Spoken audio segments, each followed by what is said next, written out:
నిన్న నేను చూసిన సోషల్ మీడియా పోస్టులు 70% మంది అంబటి రాంబాబు కాపు కాబట్టి కొట్టారు.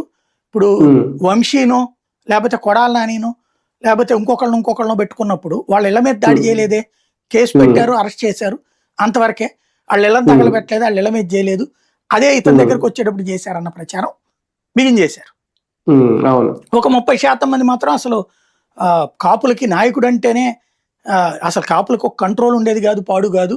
వంగవీటి రంగా ఉంటే ఆయన చనిపోయాడు, చంపేసింది రాజశేఖర రెడ్డి, తనకు పోటీ వస్తాడని.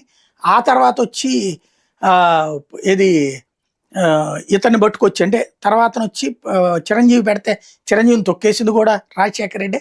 ఆ తర్వాత పవన్ కళ్యాణ్ తొక్కడానికి వచ్చింది కూడా జగన్మోహన్ రెడ్డి.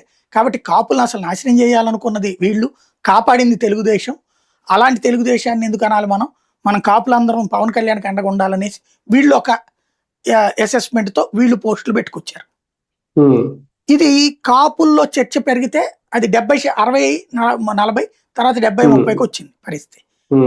70 మంది అంబటి రాంబాబు మీద దాడిని ఖండిస్తుంటే 30 మంది సమర్థిస్తున్న పరిస్థితి. ఇదేంటి అన్నటువంటిది.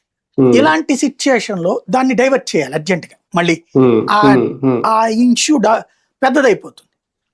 అందుకని జోగి రమేష్ ఇంటి మీద దాడి ఆఫ్టర్ 24 hours, అతను కామెంట్ చేసిన ఆఫ్టర్ 48 hours.